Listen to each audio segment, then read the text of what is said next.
My name is Padraig Larkin. I'm from Cloghan in County Offaly, and I'm a basket maker.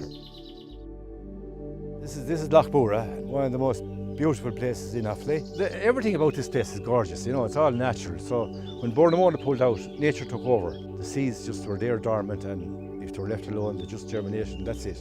This is a piece of heaven here. I've been dabbling in weaving since I was very young.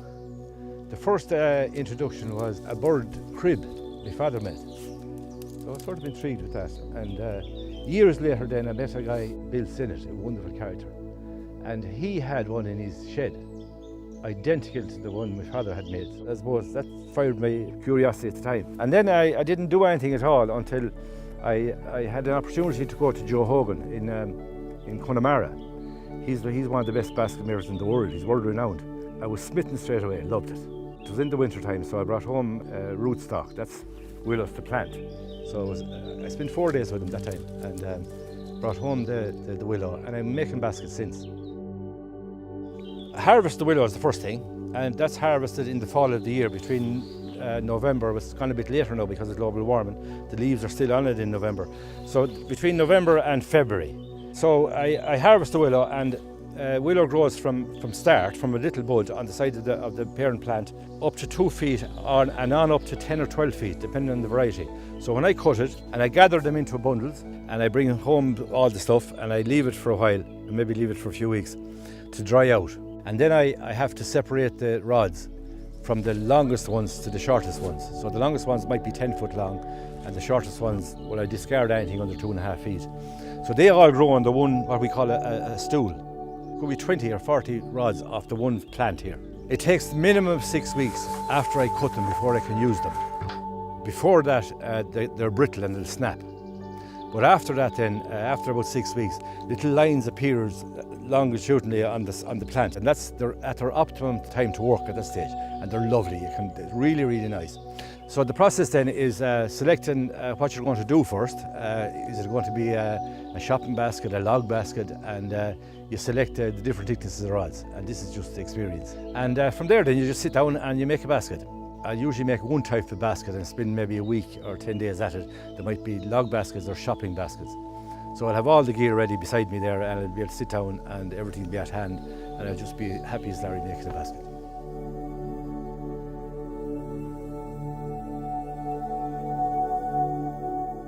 The smaller the basket, the slower it is generally. If there's a big log basket, the rods are fairly thick and it grows fairly quickly.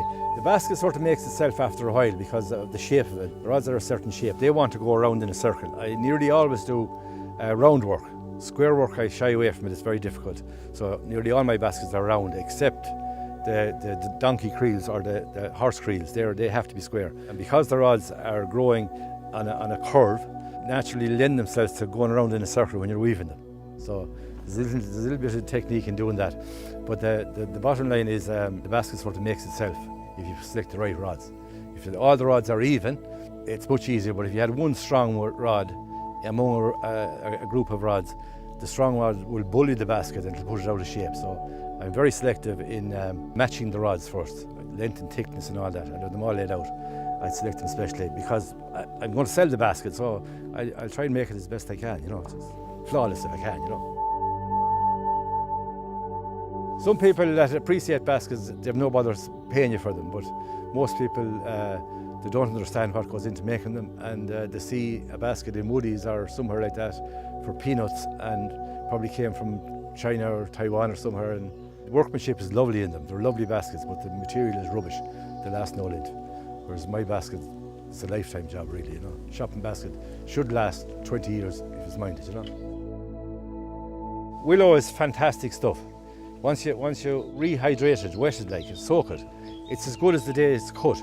So you can tie your laces with it if you want to, and if you plaited enough of it, you could tow your car with it. It's unbelievable stuff. Yeah, it's fantastic stuff, and I have loads of it, mountains of it. What I do mostly now is straw work, making stuff out of straw. And a fella in Sligo taught me how to do that. Ted Kelly was his name. So he taught me, and I was twice as smitten with the straw work. So I do a lot of that now since that.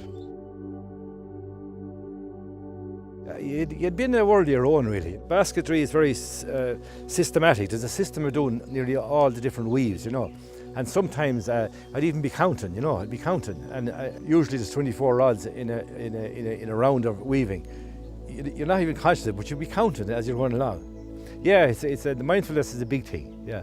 And the other thing about it, the smell of the willow is, it's beautiful. There's a special aroma of it. And most people wouldn't notice it until they make a basket or buy a basket and bring it home and put it into a room. And the whole place will waft with this lovely sense of willow. It's gorgeous stuff. The satisfaction of making something like from a bunch of twigs or a swart of grass, it can be grass or straw, it's limitless, what you can do with it. It's fantastic stuff. That drives me on.